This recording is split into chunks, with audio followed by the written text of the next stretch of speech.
अगर उस दिन वो उनकी सुन लेता तो क्या। चलो आज मैं आपको एक कहानी सुनाता हूँ। अगर कहानी हल्की सी भी बोरिंग लगने लगे तो इसे वहीं डिसलाइक मारकर छोड़ देना, लेकिन अगर अच्छी लगे तो इसे लाइक और सब्सक्राइब करके ही जाना, क्योंकि इस स्टोरी को लिखने में मेहनत बहुत लगी है। सन 2010 में जब कुछ नहीं था उसके बस में, पैसों की तंगी ने उसके परिवार से दुश्मनी जोड़ी थी, लेकिन गरीब घर में पैदा होना ये उसकी गलती थोड़ी थी। उम्र करीब 14 साल की, लेकिन बदतमीजी बड़ी कमाल की। शाम को गली के बच्चे जब खेलते थे छुपन छुपाई, तब वो लड़का अपनी अलग दुनिया में रहता था भाई।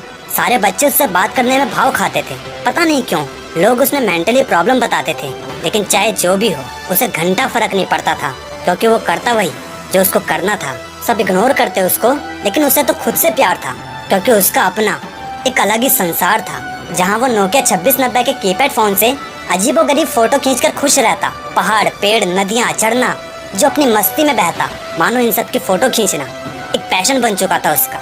लेकिन सफलता की परीक्षा दिए बिना चलता कहाँ है किसी का सिक्का। तो हुआ क्या, अपने भाई को झरने की फोटो लेनी थी और सफलता को उसकी पहली परीक्षा। तो जैसे ही उसने फोन को टेढ़ा किया, नियति ने उसका फोन झरने में गिरा दिया। फोन उस गरीब लड़के का गिरा, लेकिन मानो स्विच निकाल दे हो मेरे पलक का। चलो कोई नहीं, अब सीधा कैमरा लूंगा। साले का नजरिया अलग था, क्योंकि कैमरा महंगा था। पैसों की दिक्कत आनी तो थी, कहाँ से लाए पैसा जहाँ उसके घर में खाने को नहीं थी रोटी। उस पे तो बस एक किराए का मकान था। शायद यही उसका पहला इम्तिहान था। फोटो खींचना उसका प्यार था और खोना चाहता था वो फिर से अपने प्यार में, लेकिन कौन रुका रहे पैसे कमाने के लिए सही वक्त के इंतजार में। तो चुपके से पहुंच गया अपने पड़ोसी के घर, मोड़कर बाजू अपने कमीज का। और जैसे कि मैंने तुम्हें बताया, वो तो बदतमीज था। तो जो कल तक समस्या थी कि कैमरा लाए कैसे, आज समस्या का हल मिला चुराकर पड़ोसी के पैसे। अब वो संतुष्ट था क्योंकि वो खुश था, या फिर वो खुश था इसीलिए वो संतुष्ट था। खैर जो भी हो, उसके हाथ पैर खुशी से फूल गए। लेकिन एक बात शायद तुम भी भूल गए, ये खुशी टेम्परेरी है।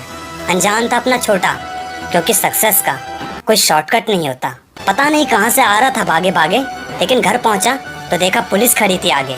क्यों एक पुलिस वाला पड़ोसियों के साथ उसके घर के आगे रुका है। समझ चुका था क्या वो फंस चुका है। जो लोगों को हमेशा हिम्मत देता आज खुद बेजान था, क्योंकि ये उसका आखिरी और सबसे बड़ा इम्तिहान था। तो ऐसे में नियति ने उसे और कंफ्यूज करने के लिए दो ऑप्शंस रख दिए, या तो पैसा वापस या जेल जाओ, बुलवा दिया पड़ोसी के जरिए। थोड़ा सोच विचार करके हल्का सा मुस्कुराया। कैमरे से उसे प्यार था और कैमरे ने ही उसे फंसाया। फिर पड़ोसी के सीसीटीवी कैमरे की तरफ आंख मारकर पुलिस की तरफ हाथ बढ़ाया। सबने बहुत समझाया पैसे वापस कर दे, वरना जेल जाकर जिंदगी हो जाएगी बेकार, लेकिन नहीं माना। आखिर उनकी नजरों में तो वो पागल था ना यार। तो भैया 14 साल का लड़का हंसते हंसते चला गया जेल में। कुछ बता रहा था मुझे जाते जाते इशारों के खेल में। मैं हैरान था, जाते जाते हुए भी हंसने के बजाय क्यों नहीं रोता। फिर समझ में आया, कमीने के बैग में कैमरा जो था। पर सवाल ये है, कैमरा खरीद कर कब लाया था। शायद कैमरा खरीद कर ही भागते भागते घर पर आया था। अगर उस दिन वो उनकी सुन लेता तो क्या, तो वो फेल हो जाता। 3 साल बाद एक कैदी नहीं बल्कि एक फोटोग्राफर फिर से हंसते हंसते बाहर निकला। 16 GB की मेमोरी, जो शायद कैमरा खरीदते समय उसने कुछ अपने पैसे मिलाकर खरीद ली होगी। 1456 बदसूरत जेल की खूबसूरती के साथ ली हुई फोटो साथ लेकर एक अलग नजरिए का बंदा, जो सक्सेस तो 14 साल की उम्र में जेल जाने का ऑप्शन चुनकर ही हो गया था। अब तो उसके नोट छापने की बारी थी। ये कहानी बेशक इमेजिनरी हो सकती है, लेकिन इसमें मेरा अनुभव इमेजिनरी नहीं है। अगर ये वीडियो अच्छी लगे तो इसे लाइक और सब्सक्राइब जरूर करना यार।